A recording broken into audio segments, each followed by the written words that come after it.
Hi, how are you doing?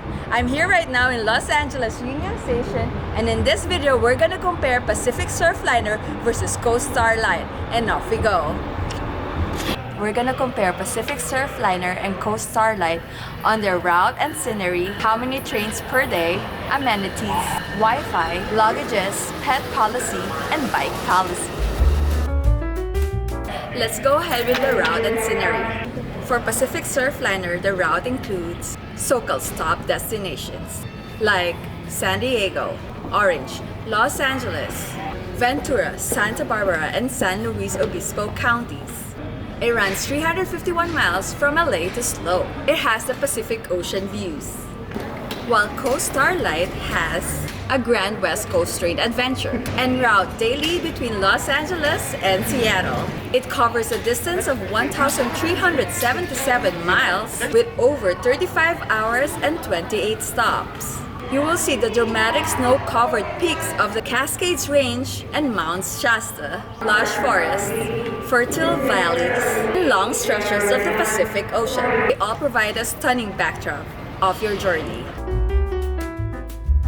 So how many times per day do they travel? Pacific Surfliner is the second busiest intercity passenger rail corridor in the United States. It has 26 daily trains and an annual ridership of nearly 3 million. While Coast Starlight for now has one train departs from Seattle to Los Angeles and the other one from Los Angeles to Seattle. For the amenities, Pacific Surfliner has coach and business class.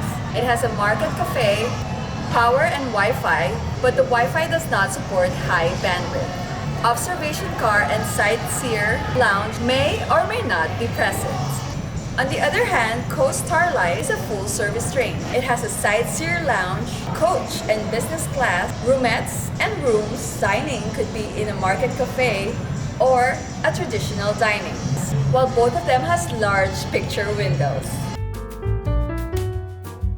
For Wi-Fi, Pacific Surfliner has Wi-Fi, but it's kind of iffy. One time I asked a passenger if he was able to connect with the Wi-Fi, and he said, It took me 2.5 hours to connect. For Coast Starlight, unfortunately, there's no Wi-Fi.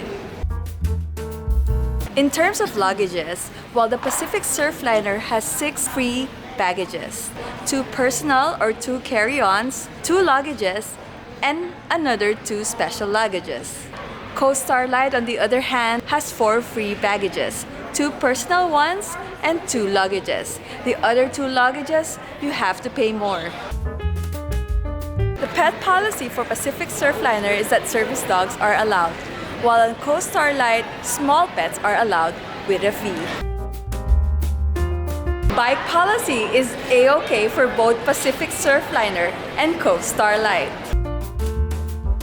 I hope you were able to sign each California AMTRAK train to ride. The only similar route Pacific Surfliner and Coast Starlight shares is the one from Los Angeles to Slow. I would definitely check on the price and if you want a room with traditional dining. Let me know what you think of this video, and if you have suggestions, please put them all in the comments. I would be really thrilled to read them.